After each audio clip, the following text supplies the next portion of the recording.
Cette reconstitution historique de la Première Guerre mondiale a permis à 150 descendants d'anciens combattants d'obtenir un rôle de figurant.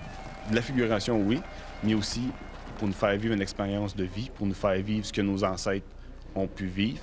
Quand j'étais petit, je suis toujours allé avec mon grand-père aux cérémonies pour les journées de souvenirs, mais ça n'a pas vraiment touché. Je voulais donc savoir comment c'était pour le vrai. En tournage près de Montréal pendant 2 semaines l'été dernier, les figurants ont vécu une quasi-réalité qui les a ramenés sur les champs de bataille. Quand on a débarqué à Saint-Bruno, j'ai complètement fait dans quoi je m'ai embarqué. Mais d'un autre sens, je me dis, je suis avec du monde, ça va être le fun. On est embarqué un peu dans le même esprit, sauf qu'on l'a déchanté assez vite quand on est arrivé là-bas. On s'est rendu compte que c'était vraiment hyper réaliste.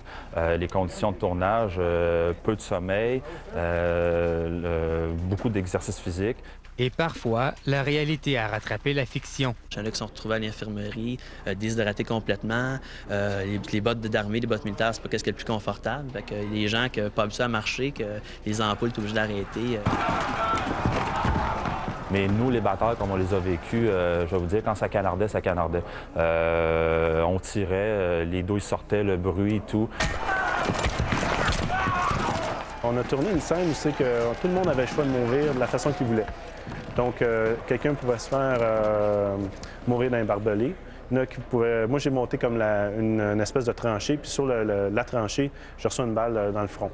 Aujourd'hui, ces 6 hommes sont imprégnés de la Grande Guerre et ils espèrent maintenant que les téléspectateurs sauront reconnaître l'effort de leurs ancêtres. Tout ce qu'on leur a envie de dire, finalement, à nos ancêtres, c'est ni plus ni moins que merci d'avoir fait ça. Et moi, il n'y a pas une journée où je n'y repense pas, là. Pascal Charlebois, Radio-Canada, Ottawa. Donc, ce soir...